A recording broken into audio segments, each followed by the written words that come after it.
5 দিনের রিমান্ডে জিএমপির সাবেক কমিশনার নজরুল। স্ত্রী সন্তান সহ সাবেক কৃষিমন্ত্রী আব্দুর রাজ্জাকের দেশ ত্যাগে নিষেধাজ্ঞা। তিস্তা চুক্তি বাস্তবায়নে বিগত সরকারের মতো নতজানু নয় বললেন উপদেষ্টা আসিফ। সংস্কারের কোনো প্রস্তাব সুষ্ঠু নির্বাচনের অন্তরায় হলে বাধা দেবে বিএনপি। এবং সর্বশেষ জানাবো, জনগণকে যারা ঘুমাতে দিতে চায় না তাদের সমীচীন জবাব দিতে চাই বললেন জিএমপি কমিশনার। এতক্ষণ শুনছিলেন সংবাদ শিরোনাম, এবারে বিস্তারিত। তবে তার আগে অনুরোধ থাকবে আমাদের চ্যানেলটি সাবস্ক্রাইব করে বেল আইকনটি ক্লিক করুন। 5 দিনের রিমান্ডে জিএমপির সাবেক কমিশনার নজরুল। রাজধানীর গুলশান থানার হত্যা চেষ্টার মামলায় গাজীপুর মহানগর পুলিশের সাবেক কমিশনার মোল্লা নজরুল ইসলামের 5 দিনের রিমান্ড মঞ্জুর করেছেন আদালত। রোববার ঢাকার অতিরিক্ত চিফ মেট্রোপলিটন ম্যাজিস্ট্রেট মোহাম্মদ সানাউল্লাহর আদালত এই আদেশ দেন। এদিন বিকালে তাকে আদালতে হাজির করায় মামলার তদন্ত কর্মকর্তা গুলশান থানার উপপরিদর্শক মোহাম্মদ মাহফুজুল হক 7 দিনের রিমান্ড চেয়ে আবেদন করেন। এর আগে শনিবার মোল্লা নজরুল ইসলামকে হেফাজতে নেয় ঢাকা মহানগর গোয়েন্দা পুলিশ। রাজশাহীর সারদা একাডেমিতে সংযুক্ত ছিলেন মোল্লা নজরুল ইসলাম, সেখান থেকেই তাকে আটক করা হয়। আটকে সহায়তা করে রাজশাহী জেলা পুলিশ একাডেমি। পরে তাকে আটক করে ঢাকার গোয়েন্দা কার্যালয়ে পাঠানো হয়। মোল্লা নজরুল গাজীপুর মহানগর পুলিশ কমিশনার, আর্ম পুলিশ ব্যাটালিয়নের ডিআইজি, ঢাকা মহানগর গোয়েন্দা পুলিশ সহ পুলিশের বিভিন্ন গুরুত্বপূর্ণ ইউনিটে দায়িত্ব পালন করেন। 2013 সালের এপ্রিলে মোল্লা নজরুল ইসলাম ঢাকা ডিবির ডিসি থাকা অবস্থায় এক ব্যবসায়ীকে গ্রেফতার করে 1 কোটি টাকা ঘুষ নেওয়ার অভিযোগ ওঠে। এই ঘটনার পর তার বিরুদ্ধে স্বরাষ্ট্র মন্ত্রণালয়ে লিখিত অভিযোগের পরিপ্রেক্ষিতে নজরুলকে তার ওই পদ থেকে সরিয়ে বিশেষ ভারপ্রাপ্ত কর্মকর্তা করা হয়। তবে একই বছর 12 নভেম্বর ঘুষ গ্রহণের সম্পৃক্ততা না পাওয়ায় নজরুলকে দায়মুক্তি দেয় দুদক। স্ত্রী সন্তান সহ সাবেক কৃষিমন্ত্রী আব্দুর রাজ্জাকের দেশ ত্যাগে নিষেধাজ্ঞা। সাবেক কৃষিমন্ত্রী আব্দুর রাজ্জাক এবং তার স্ত্রী সন্তানের দেশ ত্যাগে নিষেধাজ্ঞা দিয়েছেন আদালত। রবিবার দুর্নীতি দমন কমিশনের আবেদনের উপরে শুনানি দিয়ে ঢাকা মহানগর জ্যেষ্ঠ বিশেষ জজ জাকির হোসেন গালিব এই আদেশ দেন। আদালত সাবেক কৃষিমন্ত্রী আব্দুর রাজ্জাকের স্ত্রী শিরিন আক্তার বানু ও ছেলে রেজওয়ান শাহনেওয়াজ সুজিতের দেশ ত্যাগেও নিষেধাজ্ঞা জারি করেছেন। দুদকের সহকারী পরিচালক আমিনুল ইসলাম বলেন, দুদকের পক্ষে সরকারি পরিচালক আব্দুল মালেক এই আবেদন করেন। পরে আদালত আবেদন মঞ্জুর করে এই আদেশ দেন। আব্দুর রাজ্জাক ও তার পরিবারের সদস্যদের বিরুদ্ধে ক্ষমতার অপব্যবহারের মাধ্যমে কোটি কোটি টাকার আয় বহির্ভূত সম্পদ অর্জনের অভিযোগের অনুসন্ধান করছে দুদক। তদন্ত সংস্থাটির ভাষ্য, রাজ্জাকের পরিবারের সদস্যরা দেশ ত্যাগের চেষ্টা করছেন, সেই জন্য অভিযোগের সুষ্ঠু তদন্তের স্বার্থে তাদের বিদেশ গমনে নিষেধাজ্ঞা দেওয়া প্রয়োজন।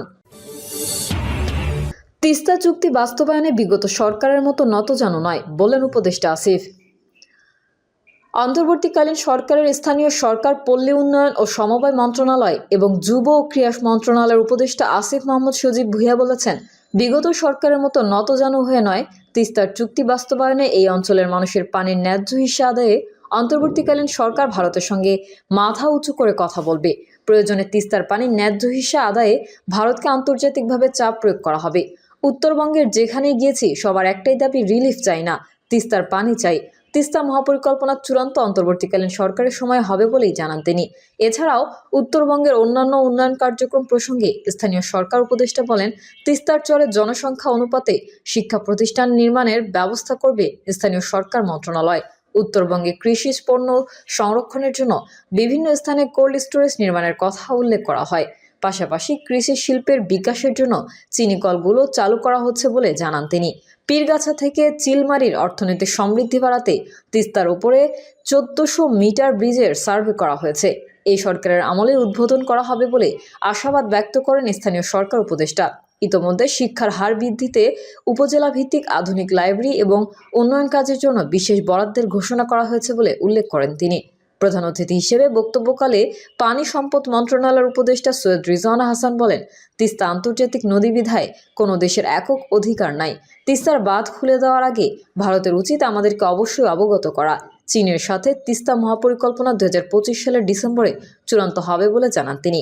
পানি সম্পদ উপদেষ্টা আরও বলেন, তিস্তার ভাঙন রোধে আগামী সপ্তাহে শুরু হবে 45 কিলোমিটার তীর রক্ষা কাজ। গণশুনানিতে উত্তরবঙ্গের বিভিন্ন এলাকায় জনসাধারণ তিস্তা মহাপরিকল্পনা বাস্তবায়ন, তিস্তার পানির সুষম বণ্টন, তিস্তার সাথে শাখা নদীগুলোর সংযোগকরণ, তিস্তার পানির ন্যায্যতার ভারতের সাথে শক্ত অবস্থান, বন্যা খরায় পূর্ব প্রস্তুতি গ্রহণ, তিস্তার দুই পারে শক্তিশালী বাঁধ নির্মাণ সহ আরও নানান দাবি উত্থাপন করেন।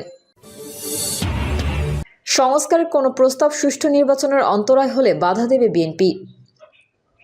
নির্বাচন ব্যবস্থার সংস্কার কমিশনের কোনো প্রস্তাব সুষ্ঠু নির্বাচনের অন্তরায় মনে হলে বিএনপি বাধা দেবে বলে মন্তব্য করেছেন দলটির স্থায়ী কমিটির সদস্য নজরুল ইসলাম খান। তিনি বলেন, বিএনপি যদি মনে করে সংস্কার কমিশনের কোনো প্রস্তাব সুষ্ঠু নির্বাচনের পথে অন্তরায়, তবে নির্বাচন কমিশনের পাশাপাশি আমরাও বাধা দেব। রবিবার রাজধানীর আগারগাঁওয়ে নির্বাচন ভবনে এক ব্রিফিংয়ে সংস্কার কমিশনের 3টি প্রস্তাবের বিপরীতে ইসির স্বাধীনতা খর্ব করবে সিইসির এমন মন্তব্যের প্রসঙ্গে সাংবাদিকদের করা প্রশ্নের জবাবে এসব কথা বলেন তিনি। এদিন ইসির সঙ্গে বৈঠক করে বিএনপির প্রতিনিধি দল। 3 সদস্যের প্রতিনিধি দলে ছিলেন স্থায়ী কমিটির সদস্য নজরুল ইসলাম খান, সেলিমা রহমান ও সালাউদ্দিন আহমেদ। নজরুল ইসলাম খান বলেন, সংস্কার কমিশনের সুপারিশ নিয়ে অংশীদারদের সঙ্গে সরকারের আলোচনা শেষে একটি সিদ্ধান্ত আসবে। সেই অনুযায়ী যদি আইনবিধির পরিবর্তন হয়, নির্বাচন কমিশনকে তা মানতে হবে। তবে এখনও সেগুলো হয়নি। বৈঠক শেষে সাংবাদিকদের নজরুল ইসলাম খান বলেন, নির্বাচনের বিষয়ে আলোচনা হয়েছে, জাতীয় নির্বাচনের প্রস্তুতি কেমন সেটি জানতে চেয়েছে।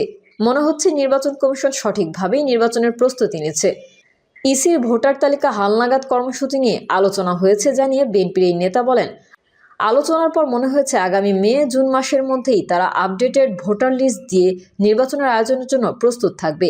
তবে নির্বাচনের বিষয়ে সিদ্ধান্ত নেওয়ার ক্ষমতা এখন কমিশনারের নাই।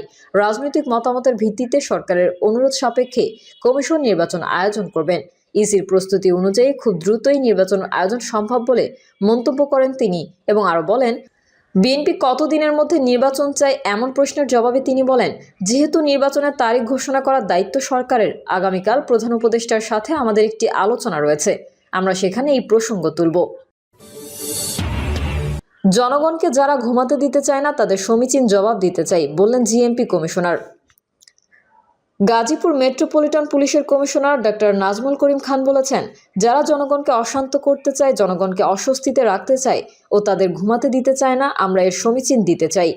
জনগণকে অস্বস্তিতে রাখতে চায় ও তাদের ঘুমাতে দিতে চায় না, আমরা তাদের সমীচীন জবাব দিতে চাই। আপনাদের মাধ্যমে আমরা জনগণকে আশ্বস্ত করতে চাই, আমরা জনগণের পাশে আছি এবং শান্তিপ্রিয় জনগণও আমাদের পাশে আছে। কোনোভাবেই ফ্যাসিবাদের রাঙা চোখ এটিকে বরদাস্ত করবে না। তিনি বলেন, জনগণের শান্তির জন্য যা যা করার প্রয়োজন আমরা অপারেশন ডেভিল হান্টের মাধ্যমে সব করব। জনগণকে আশ্বস্ত করতে চাই, পুলিশ আপনাদের পাশে আছে, শান্তিপ্রিয় জনগণও আমাদের পাশে আছে, তারা কোনোভাবেই ফ্যাসিবাদের রাঙা চোখ বরদাস্ত করবে না। পুলিশের কমিশনার বলেন, আমাদের কাছে ইনফরমেশন আছে, গাজীপুরকে কেন্দ্র করে পতিত সরকার ঘোষণা দিয়েছে, যারা আমাদের ঘুমাতে দেয় না, আমরা গাজীপুরবাসীকে ঘুমাতে দিব না, জনগণকে ঘুমাতে দেব না, কিন্তু আমাদের দায়িত্ব জনগণকে শান্তি দেওয়া। তিনি বলেন, আমরা কখনো রাজনৈতিক দলের বিরুদ্ধে যুদ্ধ ঘোষণা করি না, আমরা যুদ্ধ ঘোষণা করি দুর্বৃত্তের বিরুদ্ধে, আমরা যুদ্ধ ঘোষণা করি সন্ত্রাসের বিরুদ্ধে, আমরা কোনো দলের বিরুদ্ধে অভিযান চালাতে চাই না। যারা জনগণকে অশান্ত করতে চায়, দেশের পরিস্থিতিকে অশান্ত করতে চায়, তাদের গ্রেফতার করতে চাই।